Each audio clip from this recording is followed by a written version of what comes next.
Yul Kalter. Adventure Level 7. Orc. Nulivan.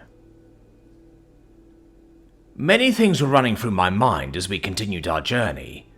The fragile sturdiness of life, the luck we've had in our most recent exploits, curiosity regarding Renv, and above all else, Nick's ability to continuously cast Minor Heal. Did casting it continuously have any benefit over casting it as a one-off? Can everyone cast it continuously, or just Nick? He has seemed confused while we were discussing it, as if he was surprised by our surprise. Is it just the basic nature of the spell to cast it continuously? If so, how did we not discover this sooner? I've been taught my healing spells by a specialist, who has studied under other specialists who had learned the concepts behind healing magic from ancient tomes. As far as I know, that's how every healer actually learns healing magic. Technically, you should be able to learn the spells on your own with a good deal of knowledge about anatomy and physiology, but I'm unaware of anyone who has. This is likely due to the fact that trying to learn anatomy and physiology on your own is difficult to do legally, and most who attempt to do it illegally end up facing rather dire consequences. Well deserved to be sure, but the end result is that they're not in a position to pass on any secrets they garner. I had previously told Nick that he might be able to cast healing, just to see if he could. He seemed to have quite a bit of knowledge, so it wasn't a stretch to imagine he knew a thing or two about how a body functions. If he hadn't, I would have taken him to a specialist when our travels were somewhat less urgent. Nick has saved us a trip, but simultaneously opened a can of crawlers without a single fishing line in sight.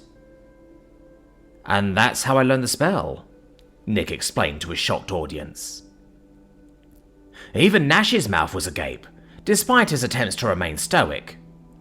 The dwarf had asked plenty of questions, demonstrating an unfamiliarity with magic. Imlaw looked paler and paler as the story had gone on, likely due to it describing his near demise. Imlaw's a clever one. He's quite easily put together the fact that if Nick hadn't been with us, he'd have died. Even if he had ignored Rem's urgent situation with the bandits and continued on, his car would have been right next to the explosion when it had occurred. That kind of proximity wouldn't have allowed for survival, even if he managed to avoid shrapnel. "Well, it's no wonder you lost consciousness," I said with a smile. "You burned for all your reserves, and you were injured on top of that." It would have been odd if you hadn't passed out. Not quite as odd as continuously casting Minor Heal, though. "Why is that odd?" Nick asked. "Because it's like Wind Spear," I answered. "It has a singular effect, or at least that's what I was led to believe. I don't even know what the benefit of holding the spell actually could be." "Well," Nash interjected, "Imlaw had a through and through. One Minor Heal would have stopped the bleeding and maybe stabilized him, but it would have taken a bunch of castings to close the wound entirely, right?" I turned to look at my brother, who had once again found the stone I'd been blindly stumbling over, and gave him a silent nod. I had dismissed anything odd about Imlaw's wound, due to the powerful nature of Nick's casting abilities. My mind had simply written it off as another instance of one of his spells being more powerful than it should be. Stupid of me, to be sure. Unlike some spells, healing spells don't get more potent the more magic you put into them. They have a set cost and a set result, which is why there are different types. Minor Heal can stabilize someone that is mortally wounded for a time. Lesser Heal will repair internal injury and regenerate lost blood.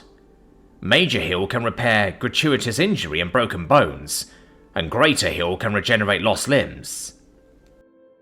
Each spell grants a brief amount of regeneration, and can also do what the previous levels can, but cost exponentially more magic to cast.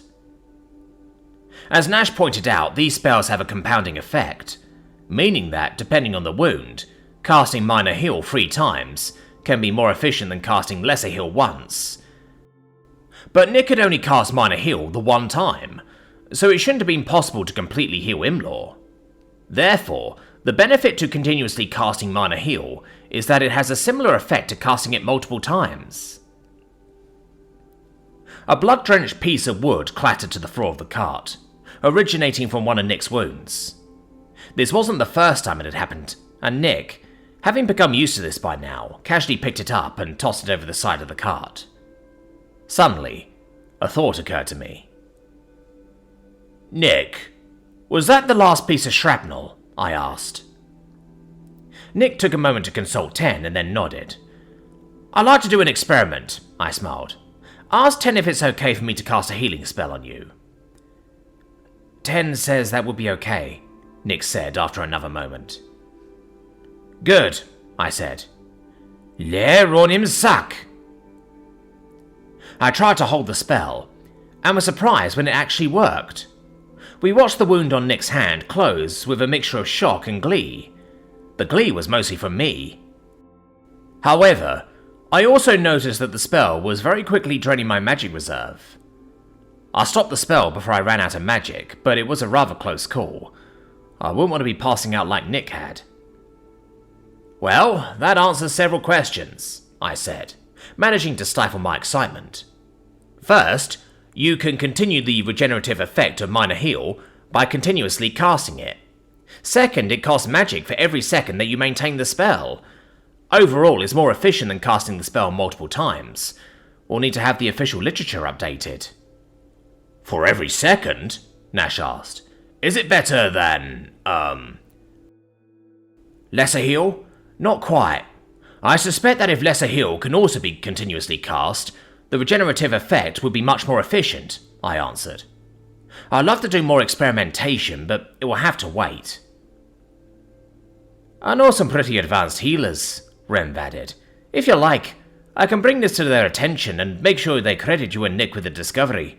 They would happily perform the experimentation that you want done."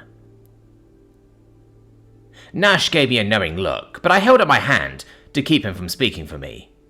He knows how much I love scientific inquiry, and having others perform experiments in my stead would typically be a worst-case scenario for me.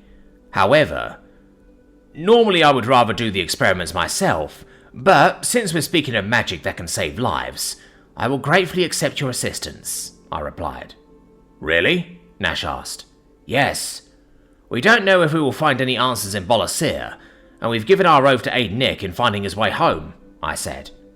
"It would be difficult to travel and research these phenomena simultaneously, at least while observing any semblance of scientific rigor. Since this may save lives, time is of the essence. Therefore, it only makes sense to have someone else begin research immediately." "That's pretty mature of you," Nash said with a proud smirk. "But if we do find answers in Bolosir and wrap things up quickly, I can always join in on the research," I quickly added. "Scientific competition is healthy, after all." "Yeah, that sounds more like you." We all had a good laugh, and when we were finished, Renv looked contemplative. "You said you swore to help Nick find his way home. I already gathered that he's not from around here, but how far away are we talking?" he asked. "I'm right here, you know." Nick chuckled. "Oh, right, apologies.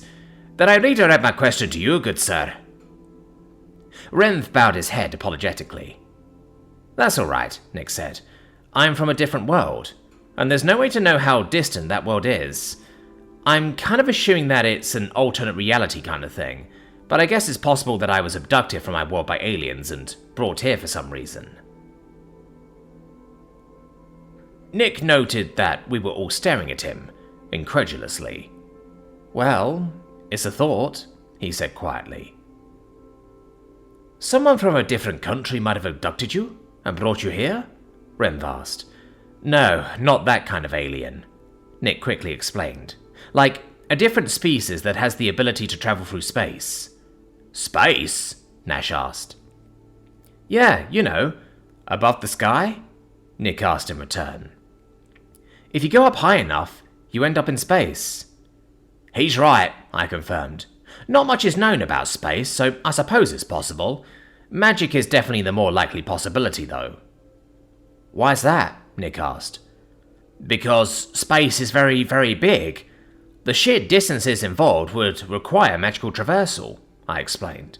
"So even if you were abducted by space aliens, magic is probably what brought you here." "I don't know," he said. "My people were to the point of limited space travel, and some were even living in space stations. We were about to get to the point of consumer space travel, so there's been plenty of scientific theories among my people regarding how to travel space faster. It's possible someone beat us to it. We all stared at him once again, this time with our mouths agape. There were so many questions running through my mind all at once. What was space like? How did his people get up to space in the first place? What did they find? Why the hell hadn't he mentioned that before? He noticed our slack jaws. I haven't been to space myself, he explained. There isn't any air up there, so you've got to wear a special airtight suit, with tanks of air that feed into it. It also costs a lot of money to build the vehicles necessary to get there, so they only send the best and brightest at first. As more experiments and flights were performed, rich merchants started going to space themselves. As far as I know, they were only able to just barely make it to space. There isn't any air in space? Nash asked. That makes sense, actually, I said. The higher you go up a mountain, the less air there is. I'm assuming that the space carts were launched from the tops of mountains? We call them spaceships, and I don't think so. I know that they launch a bunch from a place called Cape Canaveral, which I'm pretty sure is close to sea level, Nick said. I don't think it makes much of a difference. Space is really far up, even compared to the tallest of mountains. What did your people find in space? Renv asked. Well, it's like York said. Everything is really, really far apart. In between the planets and stuff, there's a whole lot of nothing, too. So there wasn't a lot of interest in exploring space outside of specific scientific communities.